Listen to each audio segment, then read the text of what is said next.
है, याद रखना, कहानी आपको हर जगह सुनने को मिल जाएगी। बड़े बुजुर्गों से, माता पिता से, दादा दादी से, हर जगह बच्चों को कहानी सुनने को मिल जाती है, परंतु कथा हर जगह सुनने को नहीं मिलती। बिनु सत्संग न हरि कथा। परमात्मा की जो कथा है वो बिना सत्संग के कहीं भी सुनने को नहीं मिल सकती। कथा और व्यथा, ये दोनों मिलता जुलता शब्द लगता है ना बोलने में, आवाज थोड़ा बढ़ाता है। कथा और व्यथा दोनों सुनने में मिलता जुलता शब्द लगता है।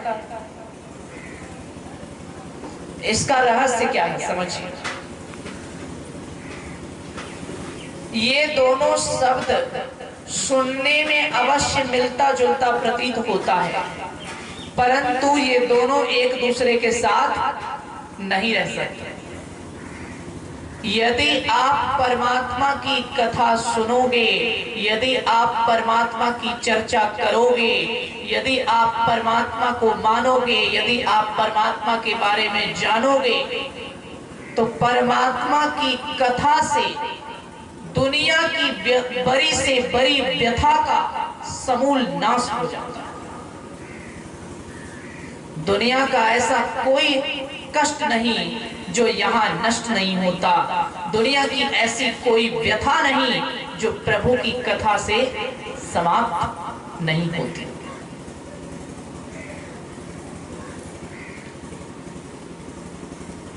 इसलिए कहा गया बिना सत्संग के परमात्मा की कथा नहीं मिलती, और उसके बिना मोह का नाश नहीं होता, और मोह के नाश के बिना परमात्मा के श्री चरणों में सच्चा अनुराग, वास्तविक प्रेम नहीं हो सकता। जिस सत्संग में अभी आप लोग बैठे हुए हो, इसकी क्या महिमा है, कितनी महिमा है। त्रेता युग में बड़े से बड़े देवी देवता भी अपने अपने लोकों को छोड़कर सत्संग सुनने के लिए आया करते थे। द्वापर युग में राजा परीक्षित ने अमृत को त्याग दिया और सत्संग रूपी अमृत को चुना। इसकी इतनी महिमा। मीराबाई ने आज के जमाने में राजसी सुख सुविधा को त्याग दिया। राजकुमारी थी, राजरानी थी, राजसी भोग विलास को त्याग दिया, पर वन वन भटककर संतों के सत्संग को सुनती रही। ऐसी क्या विशेषता है जो कि सारी सुख सुविधाओं को त्याग कर, सारी सुख सुविधाओं को छोड़कर, सारी सुख सुविधाओं का परित्याग करके, सारी सुख सुविधाओं से विरक्त होकर, सारी सुख सुविधाओं से निराशक्त होकर, सारी सुख सुविधाओं से दूर होकर भी संतों के नजदीक रहना चाहते हैं। ऐसा क्या है सत्संग?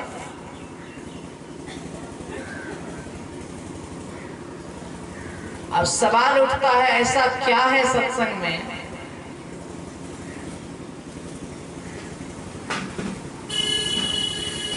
दुनिया में कोई भी सुख हो,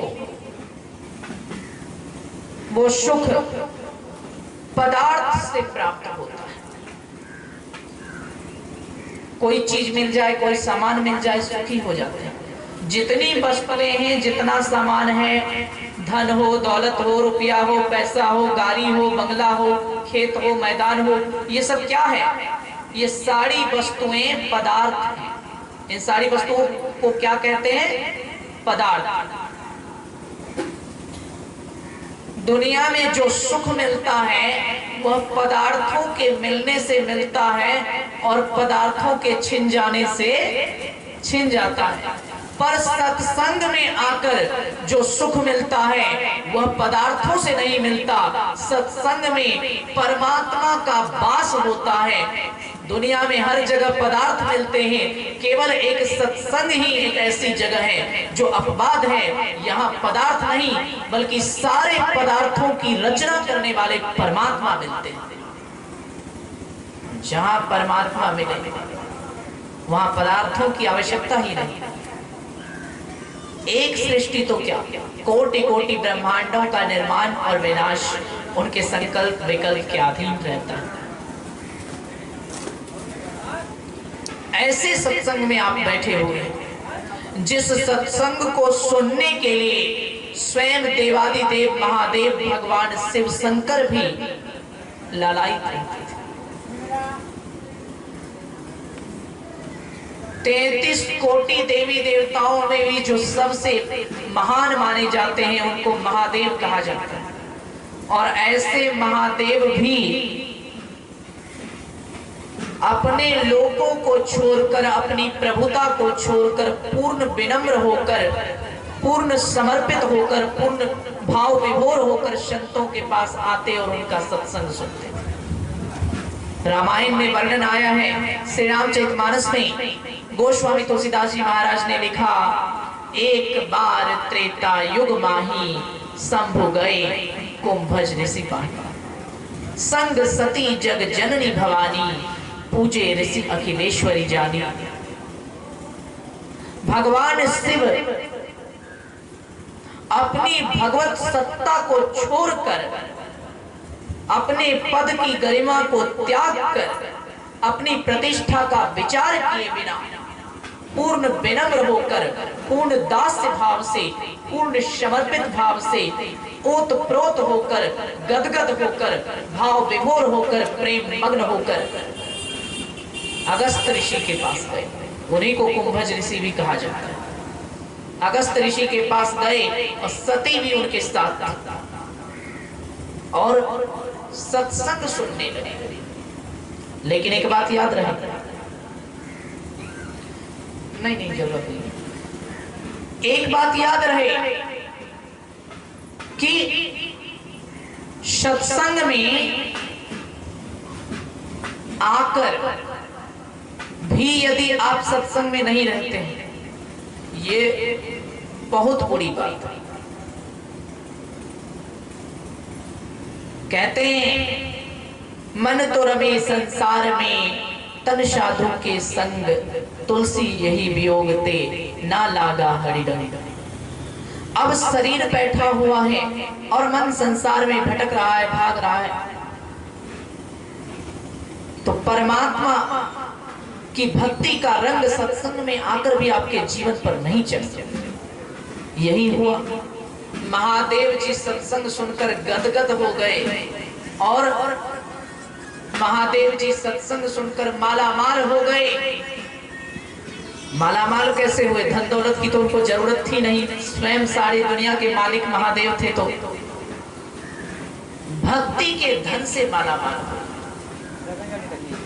और सती ऐसी विकृत मानसिकता की थी, सत्संग में आकर भी सही से सुन नहीं पाई, सत्संग में आकर भी सही से समर्पित नहीं हो पाई, सत्संग में आकर भी सही से एकाग्र नहीं हो पाई, सत्संग में आकर भी अपने चित्त को शांत नहीं कर पाई, सत्संग में आकर भी मन के गुनावन को रोक नहीं पाई, सत्संग में आकर भी संसार के संकल्प विकल्पों से मुक्त नहीं हो पाई, सत्संग में आकर भी बेचैनी से बच नहीं पाई, सत्संग में आकर भी असमंजस से बच नहीं पाई।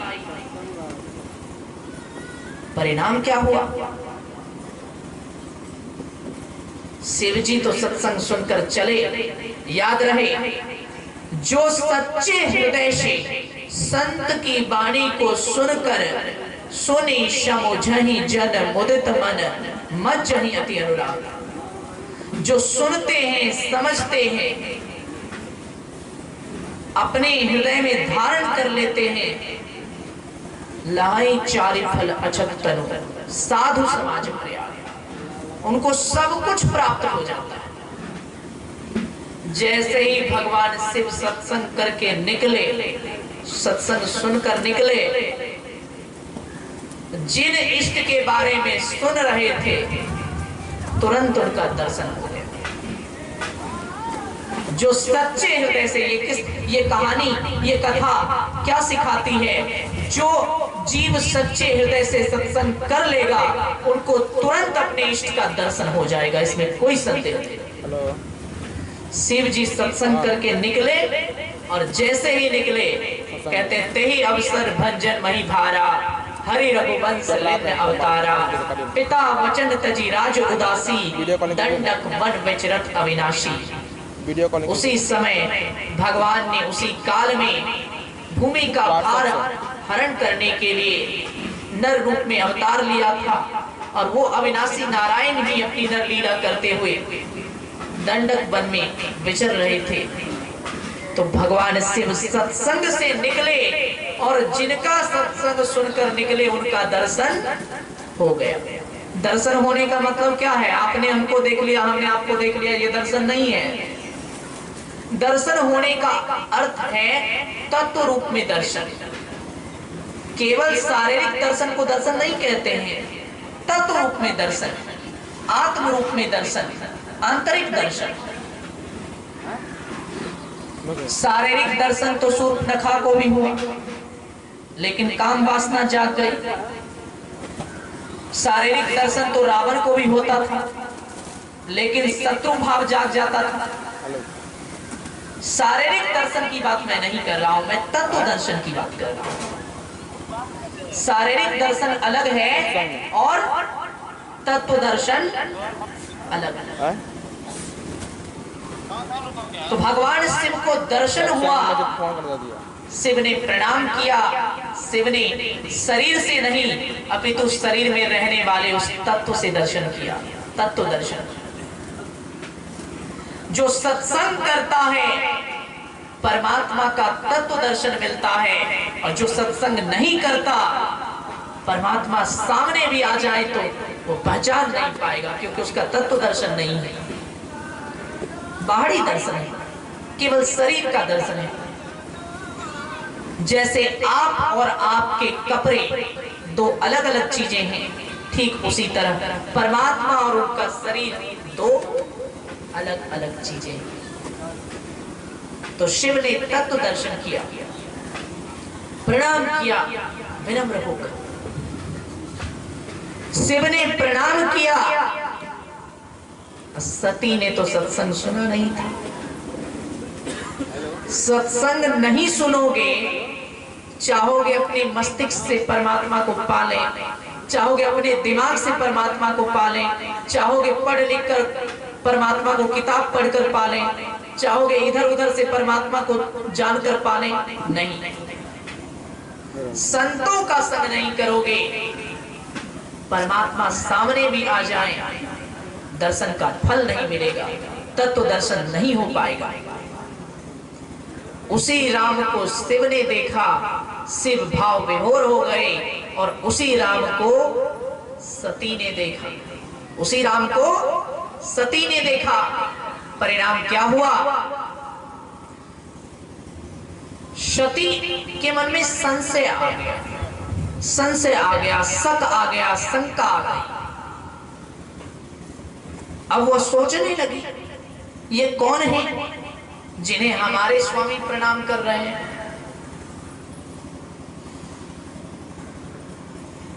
अहंकारी व्यक्ति क्या सोचता है? आत्मविश्वास और अहंकार में यही अंतर है। एक आत्मविश्वासी ये सोचता है मैं भी श्रेष्ठ हूं, ये आत्मविश्वास है। मैं श्रेष्ठ हूं, ये आत्मविश्वास है, पर मुझसे श्रेष्ठ कोई नहीं है, ये अहंकार है। मैं श्रेष्ठ हूं, आत्मविश्वास है, मुझसे श्रेष्ठ कोई नहीं है, ये अहंकार है। यही अंतर है आत्मविश्वास और अहंकार में। दूसरे शब्दों में कहें तो स्वाभिमान और अभिमान में, इतना ही अंतर है। तो सती के मन में क्या हुआ, हमसे श्रेष्ठ ये कैसे हो गए,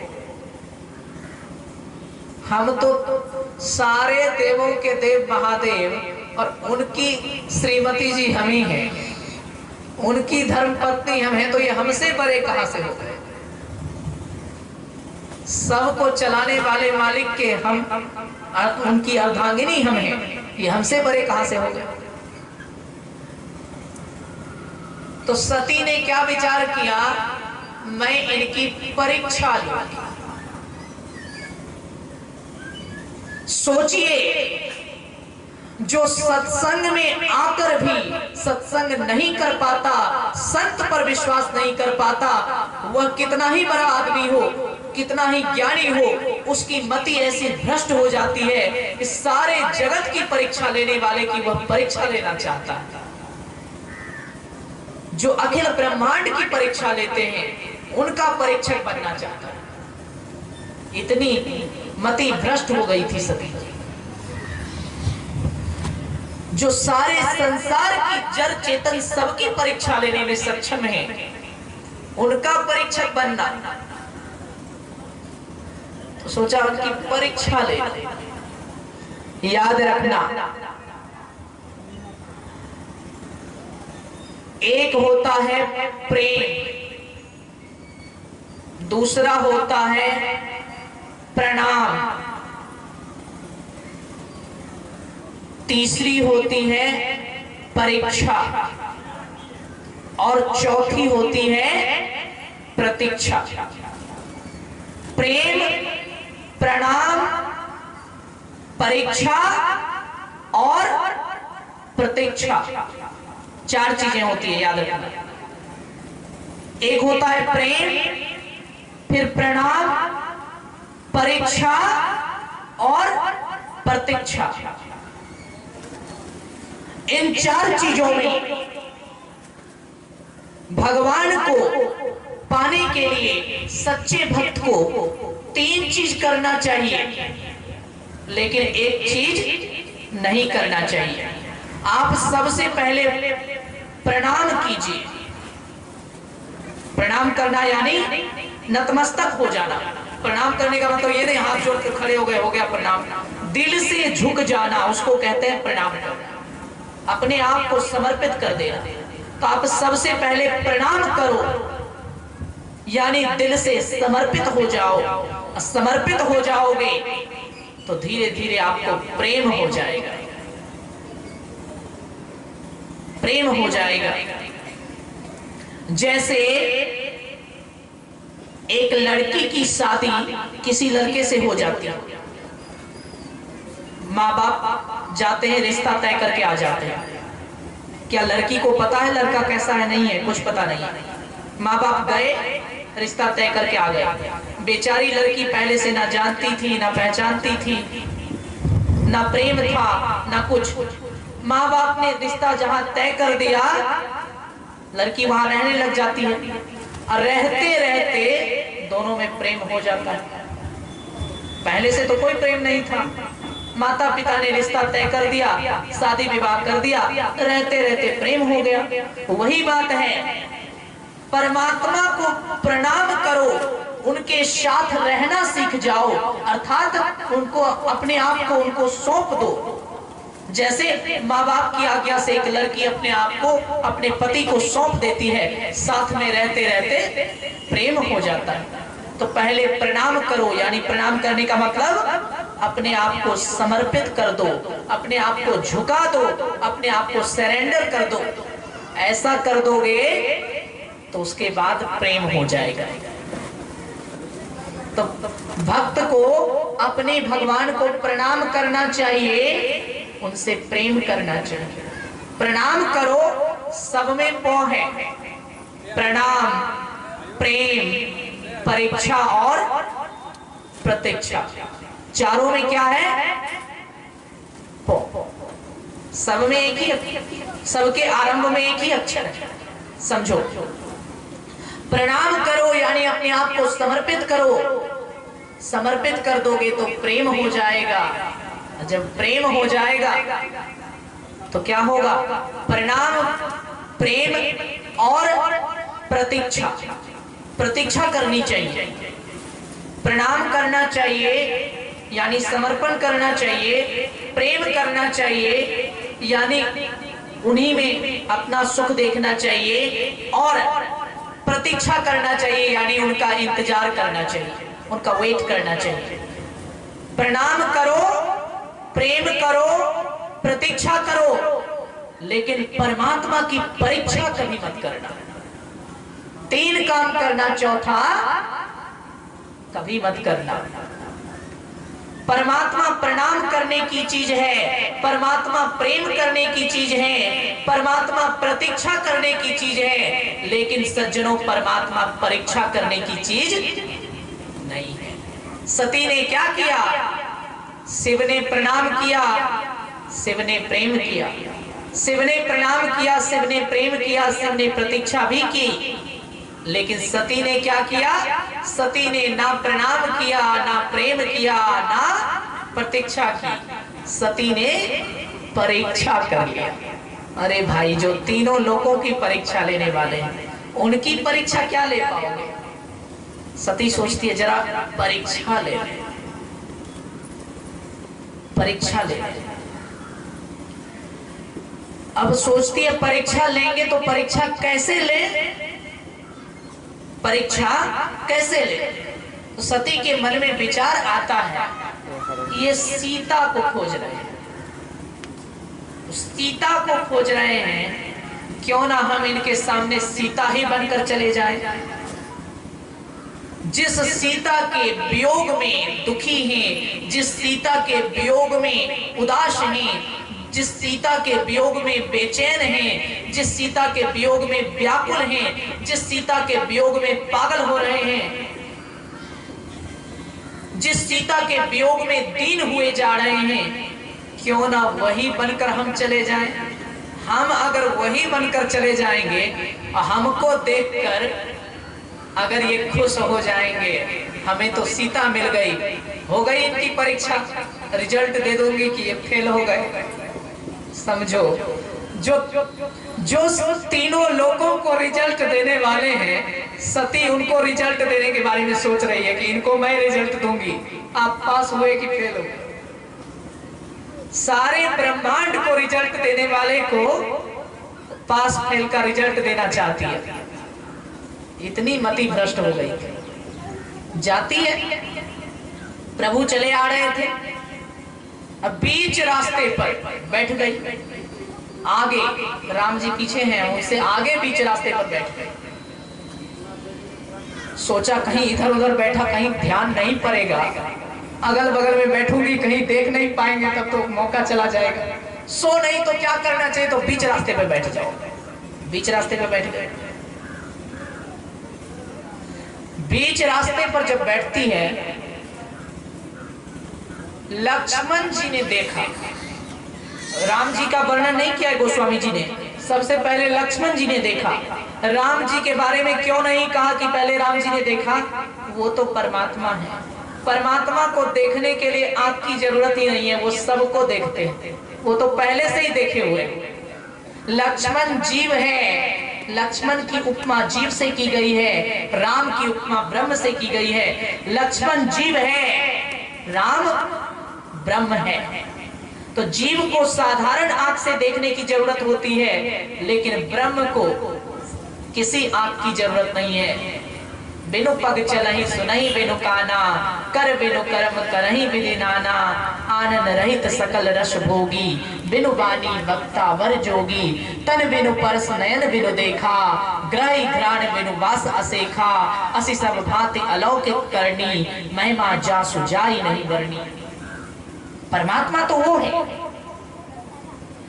उनको चलने के लिए पैर नहीं चाहिए, उनको काम करने के लिए हाथ नहीं चाहिए, उनको किसी को स्पर्श करने के लिए त्वचा नहीं चाहिए, उनको स्वाद लेने के लिए जिह्वा नहीं चाहिए, उनको किसी को देखने के लिए आंख नहीं चाहिए, किसी को सुनने के लिए कान नहीं चाहिए। परमात्मा से तो कुछ भी छिपा हुआ नहीं है, तो वो क्या देखेंगे, वो तो पहले से ही देखे हुए हैं। इसलिए श्री राम का नाम नहीं लिया गोस्वामी जी ने। वो तो ब्रह्म है, वो तो पहले से ही सब देख रहा है, उसको देखने की जरूरत ही नहीं है। लेकिन लक्ष्मण क्या है? लक्ष्मण जीव है, लक्ष्मण देख रहा है। लक्ष्मण ने जब देखा तो लक्ष्मण जी के मन में हुआ, चलो हमारी समस्या का समाधान हो गया। हम तो एक बार मन में हुआ, हम तो सीता माता को ढूंढ रहे हैं और सीता माता तो मिल ही गई, अब तो हमारी समस्या का समाधान हो गया। एक बार लक्ष्मण जी के मन में ये बात आई, लेकिन याद रहे लक्ष्मण के साथ कौन खड़े थे? लक्ष्मण के साथ परमात्मा राम खड़े थे। जो जीवात्मा परमात्मा का साक्षात्कार कर लेती है, जो जीवात्मा परमात्मा के साथ हो जाती है, उस जीव के मन में अगर एक बार थोड़ा भ्रम आ भी जाए तो परमात्मा के प्रभाव से वो भ्रम अपने आप नष्ट हो जाता है। लक्ष्मण जीव है, एक बार मन में भ्रम आया कि सीता तो मिल ही गई, लेकिन परमात्मा साथ में है, वह भ्रम अपने आप खत्म हो गया। खत्म कैसे हुआ? लक्ष्मण जी ने देखा शरीर सीता जी का है, शरीर सीता जी का है, लेकिन स्वभाव सीता जी का नहीं है। क्या क्या अंतर देखा लक्ष्मण जी ने? तो उनके मन की यह शंका समाप्त हो गई। अंतर ये देखा, याद रखना इस कथा में क्या क्या अंतर देखा लक्ष्मण ने। नकली असली की पहचान कैसे हुई? पहले तो लक्ष्मण जी को लगा असली सीता है, चलो हमारी समस्या समाप्त हो गई। लेकिन तुरंत लक्ष्मण जी को लग गया नहीं, कुछ ना कुछ गड़बड़ है, ये असली नहीं है। कारण क्या है? लक्ष्मण जी ने सोचा, मैं जब से सीता और राम को साथ में देख रहा हूं, मैंने देखा है आगे राम लखन पुनि पाछे, मुनिवर वेश मनोहर आछे, उभय बीच सिय सोहती कैसी, जीव ब्रह्म बिच माया जैसे। कहने का मतलब क्या है? लक्ष्मण जी याद करते हैं जो हमारी सीता माँ थी वो कभी राम से आगे नहीं चलती थी। जो हमारी सीता माँ थी वो कैसे चलती थी? सबसे आगे श्री राम, बीच में वो और सबसे पीछे मैं चलता। ये हमारी सीता माँ थी जो कभी अपने पति से आगे नहीं चलती थी। ये कैसी है? हमारे राम पीछे है, ये तो आगे ही बैठी हुई है, ये तो पहले से आगे चली गई है। मतलब ये असली नहीं है, ये नकली है।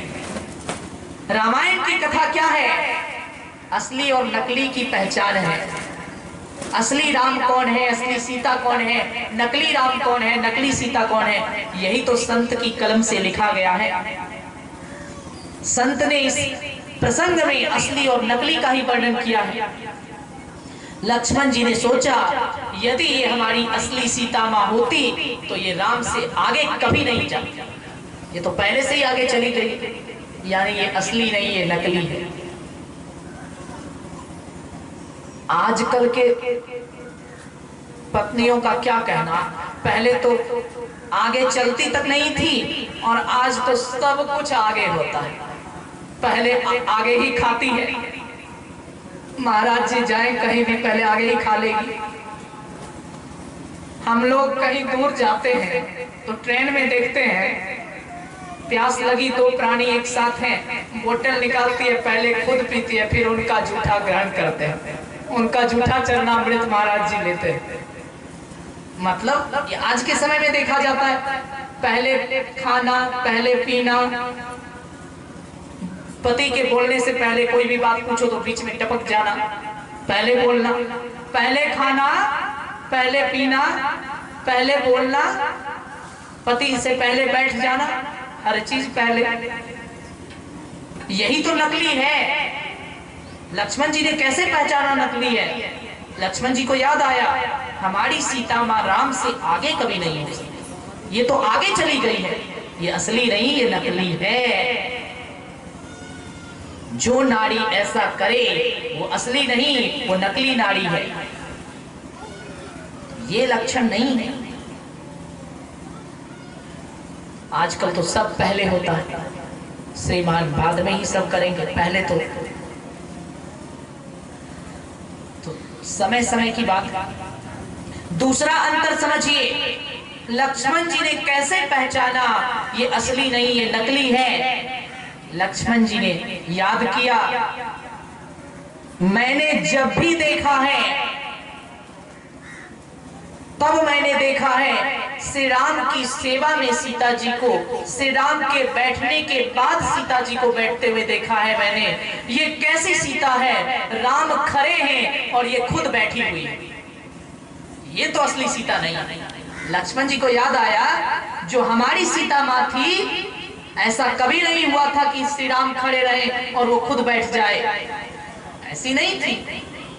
ये तो पूरी की पूरी नकली लग रही है। श्री राम खड़े हैं और ये खुद बैठी हुई है, ये हमारी सीता माँ नहीं है।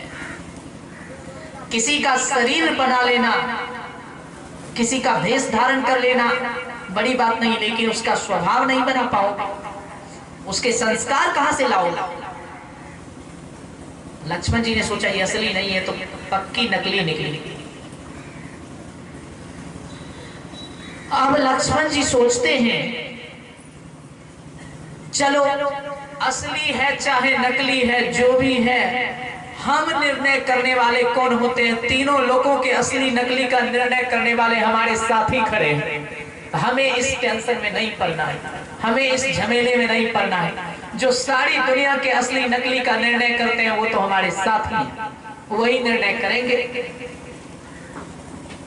समर्पित भक्त क्या करता है? जो करे हमारे इष्ट करेंगे, हम कुछ नहीं करेंगे। लक्ष्मण जी ने प्रभु पर सौंप दिया, तीनों लोगों के असली नकली का निर्णय करने वाले तो हमारे साथी खड़े हैं, जो करना होगा यही करें, हम क्यों दिमाग लगाएंगे। बस आगे चले। अब जब राम जी चले,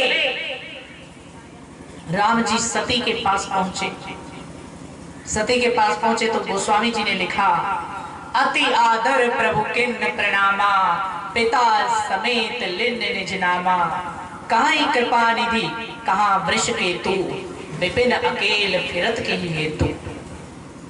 भगवान ने अत्यंत आदर से नम्रता के साथ प्रणाम करते हुए कहा, देवी आप तो दक्ष पुत्री सती हैं, पिता समेत, पिता के साथ नाम ले दिया। आप तो प्रजापति दक्ष की पुत्री सती हैं, आप परम पतिव्रता हैं, अपने पति अपने प्रियतम महादेव जी को छोड़कर आप अकेली यहाँ क्यों घूम रही हैं? ये आपको शोभा नहीं देता। जिनकी परीक्षा लेने आए हो उन्होंने तो तुम्हारा पूरा एड्रेस सामने रख दिया, अब लो परीक्षा। क्या परीक्षा लो? अब तो सती संकुचित हो जाते, लज्जित हो जाते। जब लज्जित हो गई, संकुचित हो गई, भगवान ने सोचा तू मेरी परीक्षा लेने आई है, अब मैं तुझे अपनी माया दिखाता हूं। मैं क्या कर सकता हूं अब मैं तुम्हें दिखाता हूं। सती ने लज्जा के मारे अपने नेत्र बंद कर लिए, भगवान उनके अंदर में प्रकट हो गए। नेत्र बंद किया तो अंदर में, सती को लगा रही अभी तुरंत तो ये बाहर थे, अंदर कैसे घुस गए? भगवान ये बता रहे हैं मैं ही बाहर हूं और मैं ही सबके अंदर हूं, सबके घट में मेरा ही वास है। मैं ही सबके बाहर भी हूं और मैं ही सबके अंदर भी। मुझसे ना अंदर की बात छिपी है ना बाहर की, अंदर भी मैं बाहर भी मैं। आंख बंद करती है तो देखती है भगवान अंदर में प्रकट है। भगवान ने दिखा दिया तू जो भी सोच रही थी मैं तो तेरे दिल में ही बैठा हुआ, सब मैंने पहले ही जान लिया। अब सोचती है ये क्या हो रहा है, डर और भय के मारे अपनी आंखों को खोल लेती है। खोलती है तो देखती है भगवान बाहर में। सोचती है अरे ये कैसे हुआ, ये तुरंत अंदर से बाहर और बाहर से अंदर कैसे चले जा रहे हैं। भगवान ये दिखा रहे थे मुझे अंदर बाहर जाने की जरूरत नहीं है, मैं तो सर्वव्यापक ब्रह्म जो व्यापक विरज अज अकल अनीह अभेद सो की देह धरी हो ही नर, जाहि न जानत वेद। जो ब्रह्म है, जो अजय है, सर्वव्यापक है, जिसका भेदन कोई नहीं कर सकता, ब्रह्म जो व्यापक विरज अज अकल अनी अभेद, सो की देह धरी हो ही नर, जाहि न जानत वेद। जिनके भेद को वेद भी नहीं जानते, वही प्रभु नरलीला करते हुए सती को अपनी माया दिखा रहे। इतना दिखाने से भी भगवान का मन नहीं भरा, तो भगवान ने सोचा कुछ और दिखा देता हूं। जब तू परीक्षा ही लेने आई है, देखने ही आई है, तो और देख ले। पहले तो भगवान अकेले प्रकट हुए सती के हृदय में, तो वो घबरा गई। अब भगवान ने क्या किया, अपने साथ साथ सीता जी को भी प्रकट कर लिया। सीता समारोपित बाम भागम, अपने साथ साथ सीता जी को भी प्रकट कर लिया। अब सती नेत्र बंद करती है तो देखती है राम के साथ साथ सीता भी अंदर में घुस गई। इतनी लज्जा आई, मैंने जिसका शरीर धारण किया है वो तो मेरे अंदर ही है, अब मैं क्या करूं।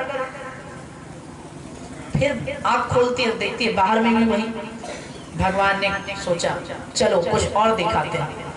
फिर सती लज्जा से नेत्र बंद करती है। भगवान ने अपनी लीला का और विस्तार किया। पहले अकेले दिखते थे, फिर सीता के साथ दिखने लगे। अब फिर जब नेत्र बंद करती है तो लक्ष्मण को भी ले आए, राम लक्ष्मण सीता। फिर खोलती है राम लक्ष्मण और सीता। फिर जब नेत्र बंद करती है, भगवान ने कहा अब असली लीला दिखाने का समय है। अब जब नेत्र बंद करती है, देखती है, देखे शिव विधि विष्णु अनेका, अमित प्रभाव एक ते एका।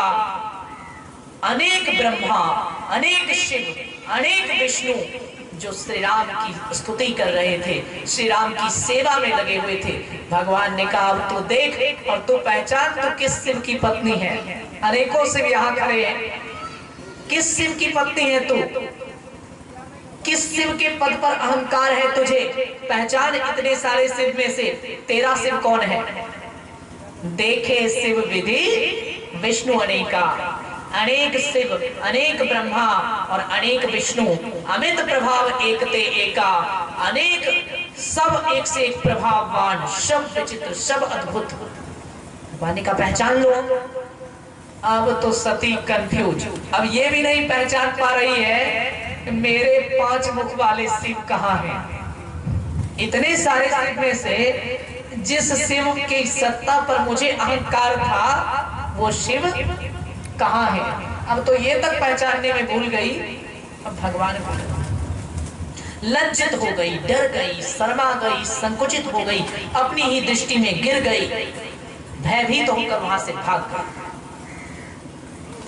भयभीत होकर जो वहां से भाग गई और सती भागदौड़ कर रही है, और भगवान शिव क्या कर रहे हैं। सती चली गई थी परीक्षा लेने और शिव ध्यान में बैठ गए थे। याद रहे, जिनको तत्व दर्शन हो जाए उनको परमात्मा को खोजने के लिए भागदौड़ करने की जरूरत नहीं पड़ती। यही अंतर है जीव और शिव में। सती साधारण जीव है और शिव तो खैर शिव ही। कहने का अर्थ क्या है, जो संतों का सत्संग सच्चे प्रेम से कर लेगा वो जहां बैठेगा वहीं परमात्मा के चिंतन में मस्त हो जाएगा। और जो सत्संग में आकर भी सती की तरह सत्संग नहीं करेगा, परमात्मा के सामने जाकर भी चिंतन में मस्त नहीं हो पाएगा, चिंता में ग्रस्त जरूर हो जाएगा। शिव परमात्मा के चिंतन में मस्त थी और सती परमात्मा को देखकर चिंताग्रस्त थी। दोनों में अंतर। सती परमात्मा को देखकर चिंताग्रस्त थी और शिव परमात्मा के चिंतन में मस्त थे। जो ध्यान करता है वो चिंतन में मस्त होता है, और जो ध्यान नहीं करता वो बाहर में भगवान को खोजते हुए चिंताग्रस्त होता है। अब आप विचार कर लो, आपको अंदर में मस्त होना है या बाहर में चिंताग्रस्त होना है, खुद सोच लो। शिव जी ध्यान में लगे हुए, सती आती है। जिन्होंने तत्व रूप से दर्शन कर लिया उनको कहीं भाग दौड़ करने की कोई जरूरत नहीं है। देहस्थ सर्व विद्याश्च, देहस्थ सर्व देवता। देह के अंदर ही सारी विद्या है, देह के अंदर ही सारे देवता है। शिव ने तत्व दर्शन किया था, शिव ध्यान में लीन है। सती आती है बाहर से भटकती हुई, लज्जित, चिंतित, व्याकुल, अपमानित, भयभीत, संकुचित, हीन भावना से ग्रसित सती लौट कर आता। शिव जी ने पूछा, कहो देवी क्या हुआ? तुमने परीक्षा ले ली? तुमने परीक्षा ले ली? सती कहती है, कछहु न परीक्षा लिन्ने गुसाई, किन्ने प्रणाम तुमरे ही नाई। हे स्वामी, मैंने कुछ भी परीक्षा नहीं ली, बस आपकी ही तरफ प्रणाम कर लिया। लोग कहते हैं सती ने झूठ बोला, लेकिन एक तरह से देखा जाए तो सती ने सच ही बोला। कैसे सच बोला मैं बताता हूं। सती ने क्या कहा, कछहु न परीक्षा लिन्न गुसाई, मैं कुछ भी परीक्षा नहीं ले सकी, मैंने आपकी तरफ प्रणाम कर लिया, मैंने कुछ भी परीक्षा नहीं ली। सती गई तो थी परीक्षा लेने, लेकिन परीक्षा क्या लेगी, उल्टे सती की ही परीक्षा हो गई। वो राम को जानने गई थी कि कितने पानी में है, उल्टे राम ने सती को ही जान लिया कि तू कितने पानी में है, उसी को दिखा दिया। तो परीक्षा लेने तो गई थी, लेकिन परीक्षा ले नहीं पाई। लेने जरूर गई थी, लेकिन परीक्षा ले नहीं पाई। इसलिए एक तरह से देखा जाए तो वो झूठ नहीं बोल रही है, सच ही बोल रही है। लेने तो गई थी मैं परीक्षा, लेकिन मैं परीक्षा ले ही नहीं पाई, उल्टे मेरी ही परीक्षा हो गई। कछहु न परीक्षा लेने गुसाई, किन्ने प्रणाम तुम्हारे ही नहीं। पर ये तो एक भाव है, अगर व्यवहारिक दृष्टि से देखा जाए तो उसने झूठ बोला। भाव से समझा जाए तो उसने झूठ नहीं बोला, क्योंकि वो परीक्षा ले ही नहीं पाई, इसलिए उसकी बात सच है। लेकिन अगर व्यवहारिक दृष्टि से देखा जाए तो उसने झूठ बोला।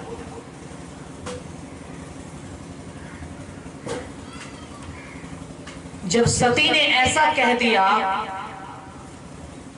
शिवजी ने क्या किया? भगवान शिव ने नेत्र बंद किया, ध्यान करना शुरू कर दिया। शिव जी को विश्वास नहीं हुआ। भगवान शिव सोचते हैं, जिसको संत नहीं समझा सके, अगस्त्य ऋषि जैसे महान संत का सत्संग जिसको सुधार नहीं पाया, जिसको समझाते समझाते मैं थक गया, ना संत के पास सुधरी ना भगवंत के पास सुधरी, अचानक से वो कैसे सुधर सकती? अचानक से वो कैसे सुधर सकती? याद रखिए, आज के समाज के लोगों को भी याद रखना चाहिए। कोई बिगड़ा हुआ है, उसका पड़ोसी उसको सुधार सकता है। पड़ोसी अगर नहीं सुधार पाया, बिगड़े हुए व्यक्ति को समझाकर पड़ोसी सुधार सकता है। पड़ोसी नहीं सुधार पाया, रिश्तेदार समझाता है। अगर पड़ोसी के समझाने से नहीं सुधरा, कौन समझाता है? रिश्तेदार समझाता है कि भाई गलत कर रहे हो, ऐसा मत करो। रिश्तेदार से भी नहीं सुधरा तो बड़े बुजुर्ग समझाते हैं, ताऊ, काका, चाचा, ये लोग समझाते हैं, गलत कर रहे हो बेटा, ऐसा मत करो, ऐसा मत करो। अगर उनसे भी नहीं सुधरा, शिक्षक समझाते हैं। शिक्षक समझाते हैं कि ऐसा मत करो, गलत रास्ते पर जा रहे हो। शिक्षक के समझाने से भी नहीं सुधरा, माता पिता समझाते हैं, माँ बाप समझाते हैं, बेटा ऐसा मत करो। जवान बेटा हो जाए तो मजबूरी में माँ बाप को भी समझाना पड़ता है, बेटा ऐसा मत करो, सुधर जाओ, सुधर जाओ।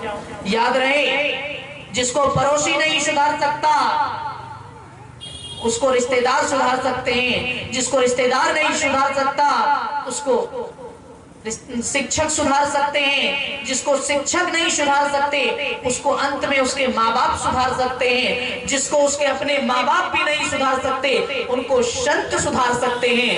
लेकिन जिसको संत नहीं सुधार पाए, उसको दुनिया में कोई नहीं सुधार सकता। जिसको संत नहीं सुधार पाए, उसको तीनों लोकों में कोई नहीं सुधार सकता। इस बात की मैं गारंटी देता हूं।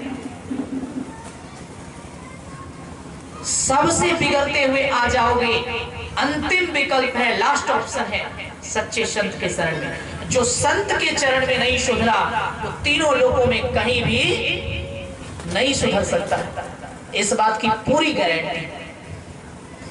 भगवान शिव सोचते हैं इसका तो अंतिम ऑप्शन भी खत्म हो गया था, इसको जब संत नहीं सुधार पाए ये अपने आप कैसे सुधर गई?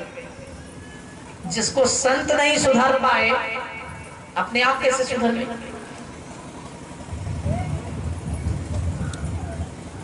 दुनिया में जिसको संत नहीं सुधार पाए उसको कोई सुधार नहीं पाएगा। संत की बात छोड़ दीजिए, संत और भगवंत दोनों ने उसको सुधारने की चेष्टा की। अगस्त्य ऋषि संत थे और भगवान शिव तो भगवंत थे। संत और भगवंत दोनों के समझाने से जो नहीं सुधरा उसको तीनों लोकों में कौन संत सुधार सकता? कोई नहीं। भगवान शिव ने सोचा ये तो पक्का झूठ बोल रही है, लेकिन इसके मुंह लगने से कोई फायदा नहीं। जो अत्याधिक भ्रष्ट हो जाएं, जिनको सुधारते सुधारते सुधारने वाला थक जाए, उनके मुंह लगने से कोई फायदा नहीं। भगवान शिव ने नेत्र बंद किया, मैं खुद देखता हूं तो क्या कर रही है। भगवान शिव जैसे ही नेत्र बंद करते हैं तो भगवान शिव ने वो सारा चरित्र जान लिया जो सब कुछ सती ने किया था। शिव जी ने सब कुछ देख लिया ध्यान में। ध्यान करने वाले को ऐसी ऐसी सिद्धियां प्राप्त होती हैं जिनका ध्यान बढ़ने लग जाता है, उनको कुछ भी देखने के लिए बाहर भटकने की जरूरत नहीं। आंख बंद किया भगवान शिव ने और सब देख लिया सती ने क्या क्या किया। अब शिव जी कहते हैं मन ही मन, मुंह नहीं लगते, मन ही मन कहते हैं तूने तो बड़ा अनर्थ कर दिया,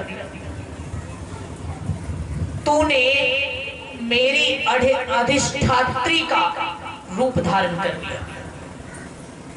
जिनको मैं अपनी अधिष्ठात्री मानता हूं तूने उनका रूप धारण कर लिया। अब तुझसे पत्नी का संबंध नहीं रह सकता, अब हमारा पति पत्नी का रिश्ता नहीं रह सकता, वो समाप्त हो गया। मैं तुझे त्याग देता हूं, लेकिन कहा नहीं, मन ही मन त्याग दिया। सच्चा त्याग क्या है? तन से कुछ छोड़कर चले जाइए, तन से जाकर जंगल में किसी आश्रम में रहने लगे और मन से विषय भोग का चिंतन कर रहे हैं, वो कोई सच्चा त्याग नहीं है। तो त्याग तन से नहीं बल्कि त्याग मन से होता है। शिव जी ने कहा भले ही तेरा शरीर मेरे साथ रहे, लेकिन तेरा और मेरा संबंध कभी नहीं बन सकता अब इस शरीर से। तो मन से त्याग दिया, छोड़ दिया। इस कहानी से क्या शिक्षा मिलती है? इस कथा से क्या शिक्षा मिलती है समझिए। भगवान शिव ने त्याग कर दिया। आकाशवाणी हुई, हे महादेव आपकी भक्ति धन्य है, इष्ट के प्रति आपका प्रेम धन्य है। आपने अपनी भक्ति की पराकाष्ठा और पवित्रता को बनाए रखने के लिए अपनी अर्धांगिनी का भी त्याग कर दिया, आप धन्य हैं। सारे देवता कहने लगे।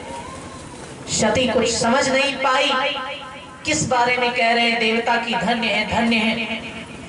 सती ने पूछा प्रभु ये देवता किस बारे में कह रहे हैं कि धन्य है, लेकिन शिव जी ने कुछ नहीं बताया। शिव जी ने कुछ नहीं बताया, कहा चलो कैलाश। कैलाश चले।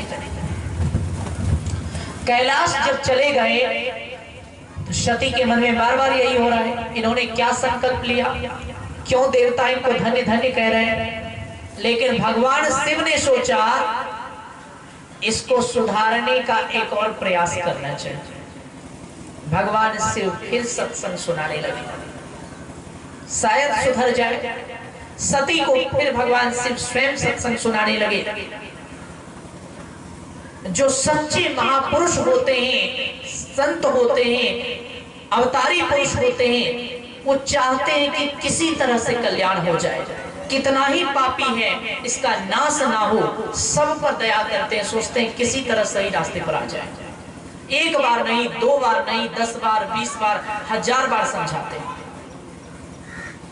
संत एकनाथ जी महाराज का नाम आप लोगों ने सुना होगा।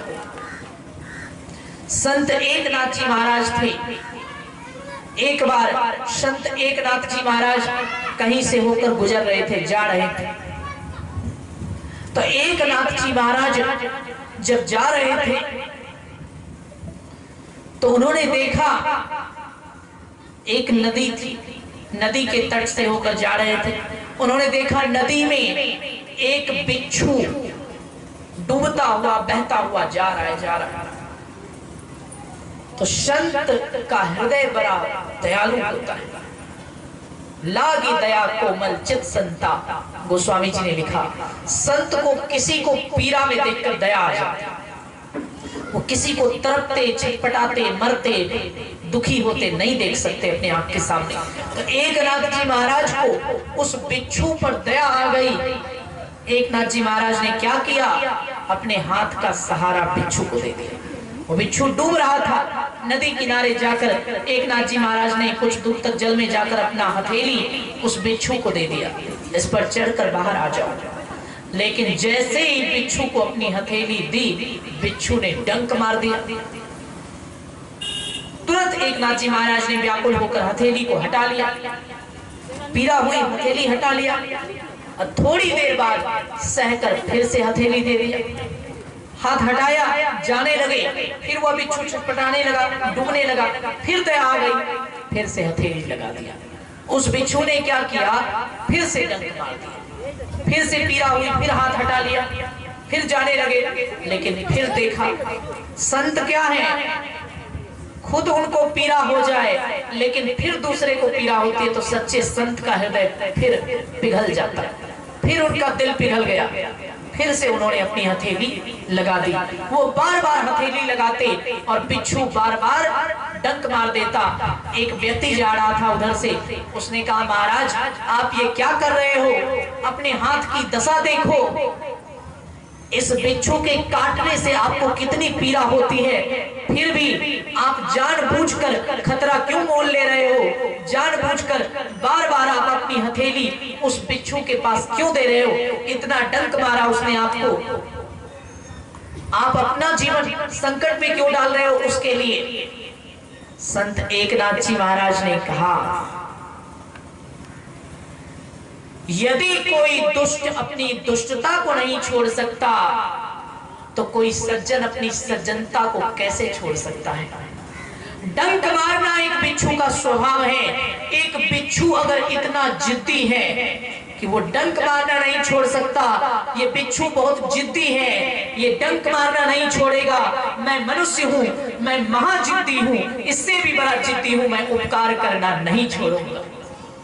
वो डंक मारना नहीं छोड़ेगा, वो जिद्दी है, और मैं मनुष्य हूं, मैं महाजिद्दी हूं, मैं उपकार करना नहीं छोड़ूंगा। ये होता है संत का स्वभाव। तो भगवान शिव क्या सोचते हैं सती के बारे में, इसने गलत किया लेकिन इसको सुधारना मेरा फर्ज है। ये गलत करना नहीं छोड़ेगी लेकिन मैं सुधारने का प्रयास करना नहीं छोड़ूंगा।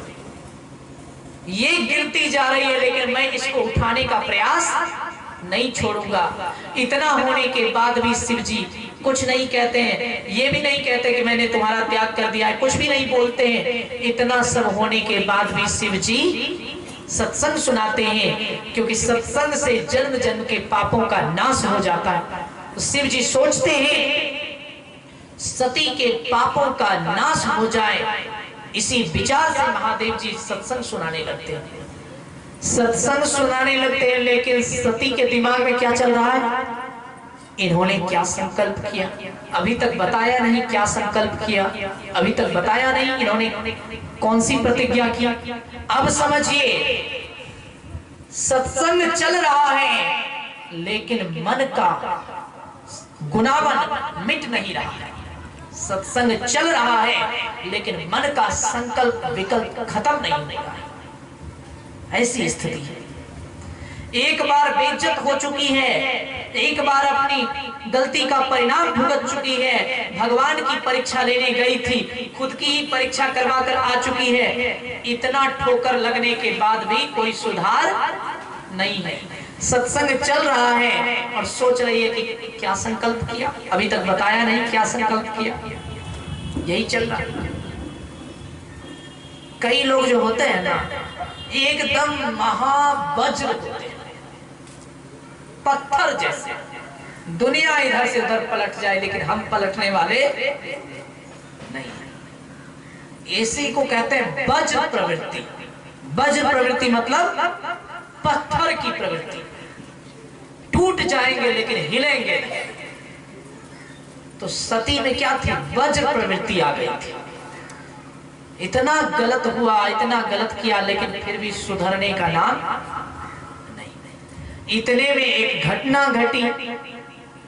शिव जी सत्संग सुना रहे हैं और हुआ क्या, सती देखती है अचानक से विमान के गुजरने की गड़गड़ाहट सुनाई देती है। देवता का विमान, यक्ष का विमान, नाग का विमान, किन्नरों का विमान, सभी लोगों के लोकपालों देवपालों का विमान, सब आसमान से जा रहा है। सत्संग धरती पर चल रहा है, विमान आसमान से जा रहा है तो तुरंत दिमाग आसमान में चला गया। सत्संग जमीन पर हो रहा है लेकिन तुरंत ध्यान आसमान में चला गया। सोचती इतने सारे देवता कहां जा रहे हैं। सती क्या है, आज के श्रोताओं का प्रतीक है। आज भी लोग ऐसे होते हैं, सत्संग चल रहा है लेकिन सत्संग यहाँ चलेगा और आसमान की बातें ये लोग दिमाग में लेकर बैठते हैं। तो सामने जो सत्संग चल रहा है उस पर से दिमाग तुरंत हट गया। सती का दिमाग कहाँ चला गया, आसमान में विमान जा रहा है। विमान पर देवता लोग क्या बात कर रहे हैं, सामने कथा हो रही है, सत्संग हो रहा है, कान में आवाज जा रही है, लेकिन वो वाणी अंदर तक नहीं जाती है और आसमान की वाणी अंदर में चल रही है। बताइए कितनी दूर है आसमान। आसमान की बात दिल में आ गई लेकिन संतों का सत्संग सामने हो रहा है, वो दिल में नहीं आया। बड़ा विचित्र स्थिति। कहां जा रहे हैं ये लोग, कहां जा रहे हैं, रहा नहीं गया। भगवान शिव से पूछ ही देती है, प्रभु बहुत हो गया सत्संग प्रवचन, जरा ये बता दीजिए ये लोग कहां जा रहे हैं। अब भगवान शिव हार जाते हैं, सोचते हैं इसको सुधारना संभव नहीं, अब ये सुधरने वाली है। मैं सत्संग सुना रहा हूं और इसको आसमान की बात पर ध्यान है। ये लोग कहां जा रहे हैं, ये लोग क्या बात कर रहे हैं। भगवान शिव ने कहा ये लोग तेरे पिता के यहाँ जा रहे हैं, तेरे पिता के यहाँ जा रहे हैं। तो सती कहती है ये लोग जा रहे हैं तो आप क्यों नहीं जा रहे हैं। ये लोग जा रहे हैं हमारे पिताजी के यहाँ। इतने सारे लोग, कोई विशेष बात कहा, तुम्हारे पिता यज्ञ कर रहे हैं, दक्ष यज्ञ के बारे में बताया शिव जी ने। सती कहती है ये लोग जा रहे हैं तो आप क्यों नहीं जा रहे हैं। भगवान शिव ने कहा बड़ी विचित्र बात है, अरे भाई हमें निमंत्रण नहीं मिला है, हमारे पास इनविटेशन नहीं है, हम कहां से जाएंगे। इन लोगों को निमंत्रण है तो ये लोग जा रहे हैं, हमारे पास कोई निमंत्रण नहीं है, हम नहीं जा रहे हैं। सती कहती है आप जाइए चाहे नहीं जाइए वो आपका निर्णय है, लेकिन हमारा तो मायका है, हमारे तो माता पिता का घर है। आपको निमंत्रण की जरूरत होगी लेकिन मुझे निमंत्रण की कोई जरूरत नहीं। मैं तो जाऊंगी, मैं तो जाऊंगी, मुझे आज्ञा दीजिए। दोनों बात बोल रही है। देखिए कितनी विचित्र बुद्धि है। एक बार कहती है मैं तो जाऊंगी, दूसरे बार कहते आज्ञा दीजिए। मैं तो जाऊंगी, मुझे आज्ञा दीजिए। अरे भाई शिव जी कहते हैं ये तो क्या बोल रही है। पहले तो खुद निर्णय ले चुकी है मैं तो जाऊंगी, निर्णय जब ले ही चुकी है तो आज्ञा का सवाल ही कहाँ है। आज्ञा का तो सवाल ही खत्म हो गया। पहले बोलती है मैं तो जाऊंगी, बाद में कहती है आज्ञा दीजिए। दोनों विचित्र बात है। जब तो पहले ही निर्णय कर चुकी है मैं जाऊंगी, फिर आज्ञा देने का सवाल ही कहाँ है। शिव पुराण में तो बहुत तरह से लिखा हुआ है। भगवान शिव समझाते रहे और सती इतने गुस्से में थी कि आंख लाल कर करके शिव जी को देखती रही। नहीं, मुझे तो जाना ही है, मानो शिव जी को खा जाएगी। लेकिन फिर भी शिव जी इतने दयालु, सोच लिया ये विनाश की खाई की ओर बढ़ रही है, लेकिन फिर भी इतने दयालु अंत में कह दिया ठीक है, जाना है तो जाओ। अपने शिवगणों को उनकी सुरक्षा में लगा दिया। जो महापुरुष होते हैं वो इतने दयालु हैं, उनके सामने आप विनाश की खाई में जाओगे वो जाने नहीं देंगे। अगर उनकी बात काट कर जाओगे फिर भी अपने स्तर से जो हो सकता है वो जरूर करेंगे। शिव जी ने कहा अरे जब जाना ही है तो जाओ। अपने शिवगणों को साथ में लगा दिया, इसको लेकर जाओ, घुमा फिरा कर ले आ। वहां जाती है, विचित्र घटना घटी। वहां गई, सती के मन में था मेरे पिता देखेंगे, पिता और पुत्री का नाता है, सारा गुस्सा भूल जाएंगे, बड़े प्रेम से मेरा स्वागत करेंगे, मुझे अपने बगल में बिठा लेंगे। लेकिन पिता ने भी इज्जत नहीं किया। याद रहे ये कथा क्या सिखाती है, जो संत पर संदेह करता है उसका अपना बाप भी उसका इज्जत नहीं करता है। ये कथा यही सिखाती है। जो संत के बारे में गलत सोचता है उसके अपने रिश्तेदार भी पराये बन जाते हैं। दुनिया वाले उसकी इज्जत क्या करेंगे, उसका अपना पिता भी उसका दुश्मन हो जाता है। जो परमात्मा की परीक्षा लेता है उसके भाई बहन उसका मजाक उड़ाते हैं। दूसरे की बात छोड़ दीजिए, यही दुर्गति सती की हुई। दक्ष सती के पिता थे, लेकिन जब जाती है पिता ने मुंह फेर लिया, मुंह घुमा लिया।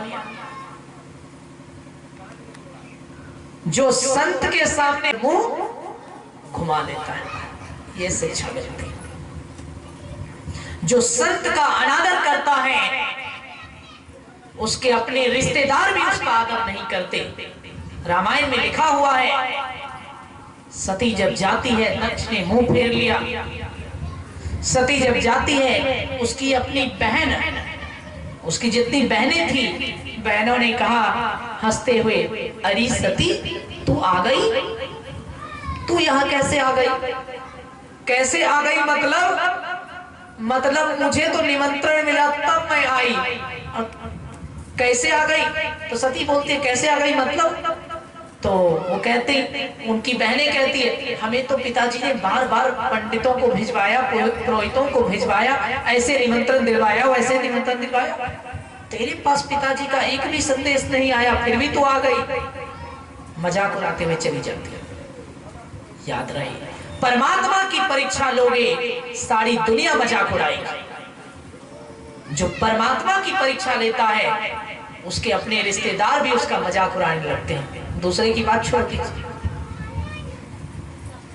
सत्संग में आकर जो सत्संग नहीं कर पाता उसका अपना पति भी उसको त्याग देता है। दूसरे की तो बात छोड़ दीजिए। सती की यही स्थिति हुई। सती के अपने पति ने तो उसको पहले ही त्याग दिया, शिव जी ने तो पहले ही त्याग दिया। पति ने त्याग दिया, पिता ने त्याग दिया। न पति के यहाँ की रही न पिता के यहाँ की रही। पति ने मुंह फेर लिया, पिता ने मुंह फेर लिया, बहनों ने मजाक उड़ा दिया, रिश्तेदारों ने मजाक उड़ा दिया। याद रहे, जो संत की नजर से गिर जाता है वह पति के नजर से गिर जाता है, पिता के नजर से गिर जाता है, पड़ोसियों के नजर से गिर जाता है, रिश्तेदारों के नजर से गिर जाता है। जो संत के नजर से गिर जाता है वो दुनिया में सबके नजर से गिर जाता है, उसका कोई अपना नहीं हो सकता। इसलिए ये कथा यही सिखाती है, संत की दृष्टि से गिर जाओगे दुनिया में कोई उठाने वाला नहीं मिलेगा। सती का गिरना कहां से शुरू हुआ? जहां से अगस्त ऋषि के आश्रम में संदेह किया वहीं से गिरना शुरू हो गया। परमात्मा की परीक्षा ली, जैसे आग में घी पड़ता है उसी तरह से गिरना थोड़ा कम भी हो सकता था, लेकिन गिरावट में और तेजी आ गया और वृद्धि आ गई। जो संत पर संशय करता है, जो परमात्मा के अस्तित्व पर सवाल करता है, संत पर शंका और परमात्मा पर सवाल, यानी परीक्षा लेना तो सवाल ही हुआ ना, आप भगवान हैं कि नहीं है, तो सवाल ही है ना। संत पर शंका और भगवंत पर सवाल करने वाले को तीनों लोकों में कोई नहीं अपना सकता। दुर्गति हो गई उसकी, पति ने छोड़ दिया, पिता ने छोड़ दिया, बहनों ने मजाक उड़ा दिया यज्ञ में। अब क्या सोचती है, जरा यज्ञ में चलकर देखूं कौन कौन से देवता हैं। देखती है वहां ब्रह्मा जी हैं, विष्णु जी हैं, इंद्र हैं, वरुण हैं, चंद्रमा हैं, सारे देवी देवता यज्ञ में बैठे हुए हैं। शव का भाग है, सारे देवी देवता बैठे हुए हैं। वही सती थी, शिव के साथ आती थी, ये सारे देवी देवता उठकर अभिवादन करते थे। वही सती थी, शिव के साथ कहीं जाती थी, यही सारे देवी देवता जगत माता मानकर उठकर खड़े हो जाते थे, इज्जत करते थे। आज वही सती गई है, कोई देवता उठकर खड़ा होना तो दूर की बात है, किसी देवता ने देखकर कोई प्रतिक्रिया नहीं दी। सभी देवता पत्थर हो गए। जैसे सती गई, किसी देवी देवता के चेहरे पर कोई भाव नहीं, सब जैसे बैठे थे वैसे ही बैठे रह गए। याद रहे, जो संत की दृष्टि से गिर जाता है, 33 कोटि देवी देवता भी उसके लिए पत्थर बन जाते हैं। कोई देवी देवता उसे काम नहीं दे सकता। यही देवी देवता पहले सती कहीं जाती थी तो सती को देखकर दूर से उठकर खड़े हो जाते थे। और आज सारे देवी देवता, रामायण में वर्णन है, दक्ष के यज्ञ में सारे देवता थे, ब्रह्मा, विष्णु, इंद्र, चंद्रमा, सूर्य, वरुण, कुबेर, सारे देवी देवता जितने भी प्रमुख प्रमुख देवता हैं सब थे। यही सती शिव के साथ कैलाश में विराजती थी। ये सारे देवता उसकी स्तुति करते थे, सारे देवता प्रणाम करते थे, सारे देवता उठकर खड़े हो जाते थे। और आज यही सती है, आई है, सारे देवी देवता उठकर खड़े होना तो दूर की बात है, किसी ने नजर उठाकर देखा तक नहीं। जो जैसे बैठे हैं सब वैसे ही बैठे रहे। सती सोचते ये क्या हो गया, ये जितने भी देवता हैं जो आपकी इज्जत करता है, अचानक से आपको देखकर कोई रिस्पॉन्स ना ले तो कितना खराब लगेगा। सती सोचती यही देवता थे, मेरे सामने हाथ जोड़कर खड़े रहते थे, आज यही सारे देवी देवता हैं, मुझे देखकर कोई प्रतिक्रिया नहीं दी। उठना, हाथ जोड़ना तो दूर की बात है, मुझे देखकर कोई मुस्कुराया तक नहीं, सब पत्थर हो गए। सती की अंतरात्मा ने आवाज दी, जब संत का सत्संग चल रहा था तब तुम्हारा दिल पत्थर हो गया था, इसीलिए आज सारे देवता तुम्हारे लिए पत्थर हो गए। जब संत का सत्संग चल रहा था तुम्हारा दिल क्या हो गया था, तुम्हारा दिल पत्थर हो गया था, आज सारे देवता तेरे लिए पत्थर हो गए। जब भगवान की लीला हो रही थी तुम्हारा दिल पत्थर हो गया था, आज सारे देवता तुम्हारे लिए पत्थर हो गए। जब परमात्मा के आगे समर्पित होना था, प्रेम के आंसू जल से तुम्हें परमात्मा के चरणों को धोना था, तो तुमने प्रेम का आंसू जल ना बहाकर परमात्मा की परीक्षा ले ली, उसी का ये परिणाम है।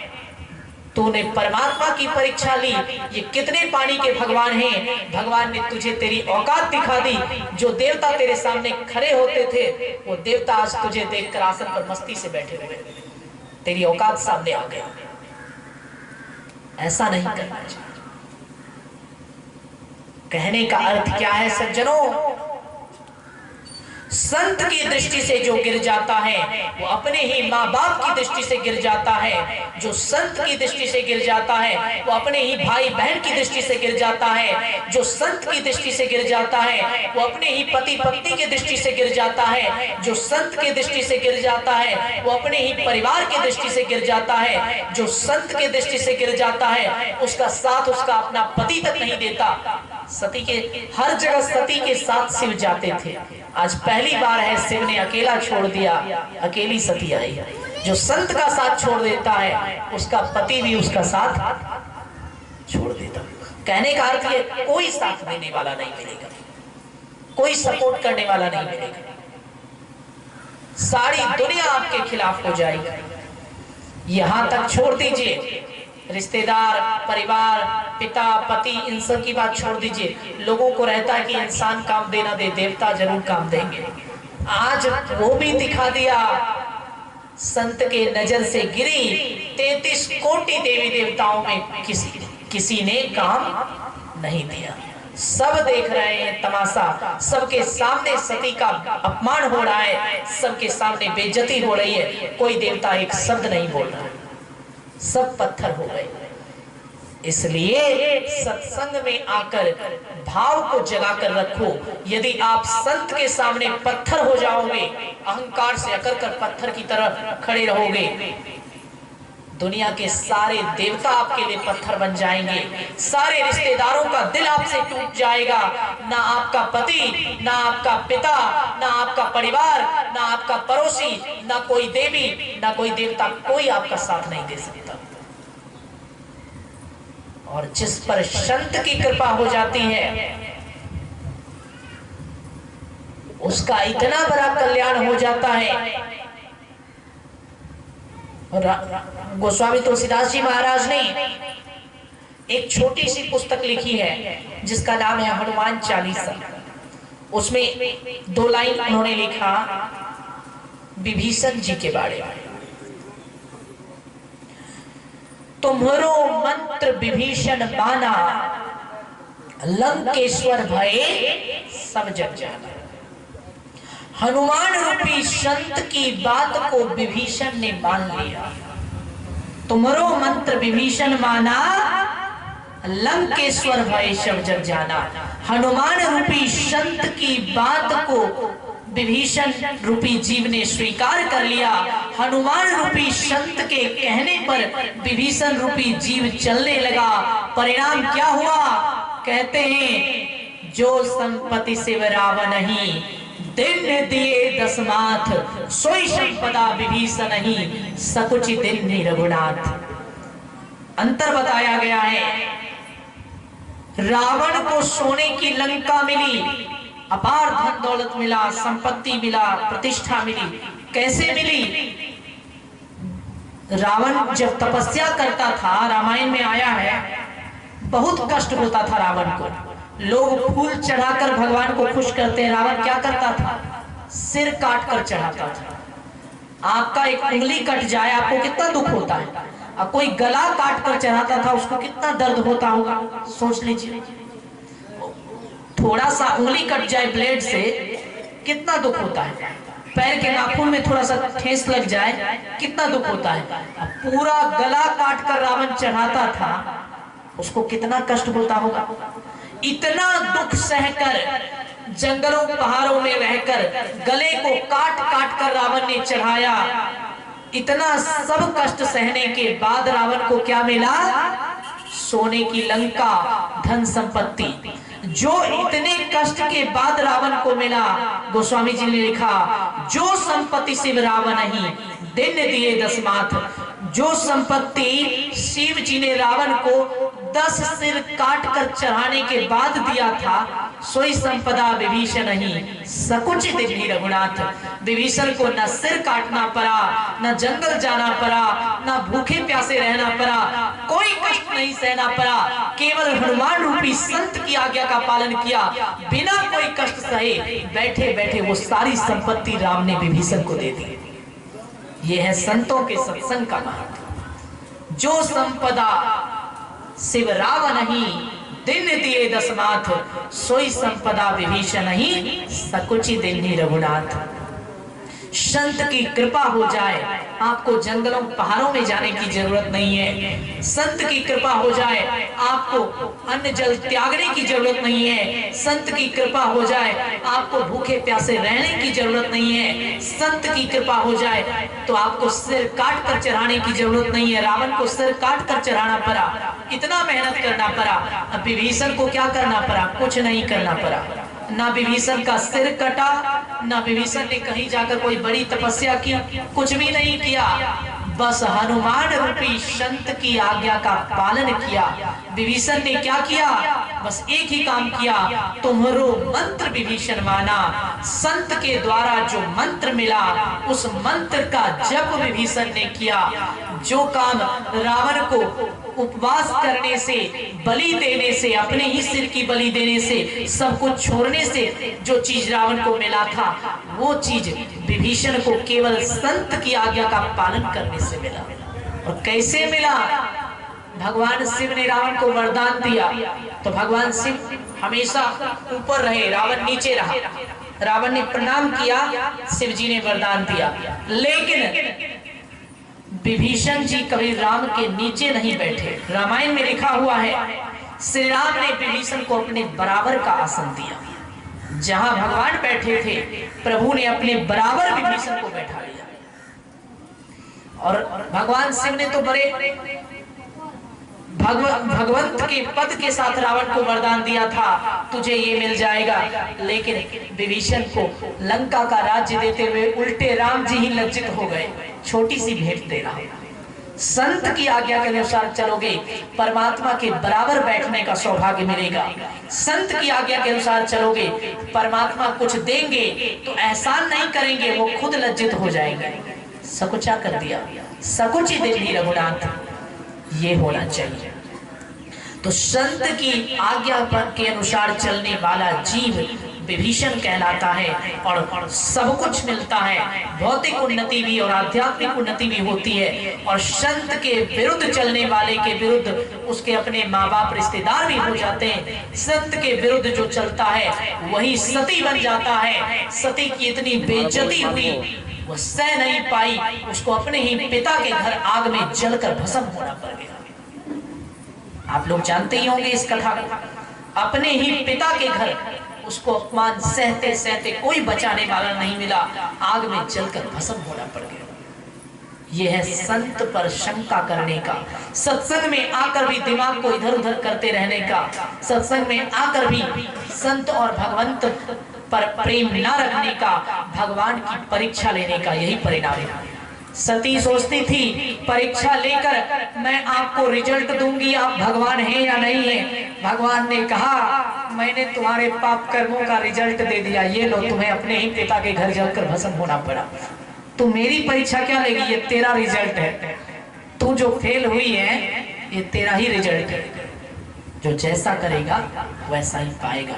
इसलिए सज्जनों, ऐसा नहीं होना चाहिए। संत और भगवंत इन दोनों में कोई अंतर नहीं, इन दोनों पर अटूट विश्वास करके आप चलते रहिए, आपका जीवन में कल्याण होगा। विभीषण रूपी जीव बनो, लेकिन सती रूपी तुच्छ जीव मत बनो, वरना दुर्गति हो जाएगी।